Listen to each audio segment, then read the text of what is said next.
के साथ ये बैठक होगी। वीडियो कॉन्फ्रेंसिंग के जरिए करेंगे बैठक। तो दोपहर 1 बजे योजना भवन में ये बैठक आयोजित की गई है। बैठक में पंचायत चुनाव की तैयारियों को लेकर चर्चा होगी। तो योजना भवन में ये वीडियो कॉन्फ्रेंसिंग के जरिए चर्चा होगी। तो सभी जिलों के डीएम और एसपी के साथ बैठक की जाएगी। तो लखनऊ से ये बड़ी खबर आपको दे रहे हैं। तो जिस तरह से पंचायत चुनाव को लेकर सरगर्मियां तेज है, अब आरक्षण प्रक्रिया जो है वो भी लागू कर दी गई है। जो सूची है वो 2015 के आधार पर लागू की गई है और अब इसी संदर्भ में दोपहर 1 बजे यहां पर ये बैठक होने जा रही है। तो बैठक में पंचायत चुनावों की तैयारियों को लेकर चर्चा की जाएगी। तो राज्य निर्वाचन आयुक्त की बैठक है आज। तो राज्य निर्वाचन आयुक्त ये तय करेगा कि किस तरह से पंचायत चुनाव कराना है। और एक बार फिर से रुक कर लेते हैं संदीप खेर का। संदीप, आज जिस तरह से अभी चुनावी प्रक्रिया को लेकर सरगर्मियां काफी तेज है और अब सूची तो जारी हो गई है, लेकिन अब इस संदर्भ में राज्य निर्वाचन आयोग की आज बैठक होने जा रही है। बैठक को लेकर क्या कुछ ताजा अपडेट?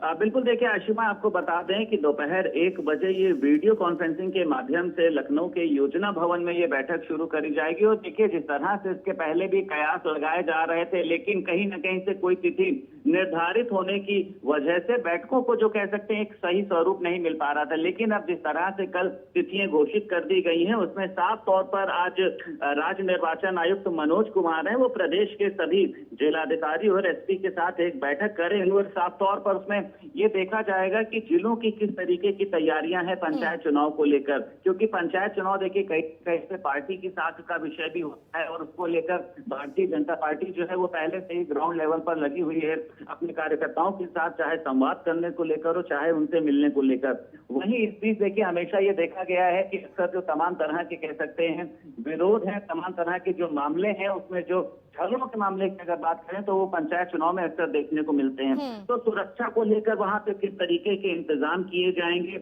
और उसी के साथ साथ जब वहां पर चुनाव की प्रक्रिया शुरू होगी उसको लेकर वहां पर कैसे इंतजाम है, इन सभी की तैयारियों की बातचीत करने के लिए जिलों के जो डीएम हैं, एसपी हैं, एसएसपी हैं, इनके साथ आज एक वीडियो कॉन्फ्रेंसिंग करी जाएगी और जायजा लिया जाएगा। वहीं साफ तौर पर उनको निर्देश भी दिए जाएंगे, क्योंकि जिस तरह से देखिए 26 मार्च तक आरक्षण और आवंटन की जो सूची का प्रकाशन होना है और अब कह सकते हैं कि पंचायत चुनाव में बहुत ज्यादा समय नहीं रह गया है। 25 मई तक सभी पंचायत चुनाव हो जाने हैं। ऐसे में कह सकते हैं इनके सामने भी एक चुनौती है, एक जिम्मेदारी है कि किस तरीके से ये लोग वहां की सुरक्षा व्यवस्था को देखेंगे।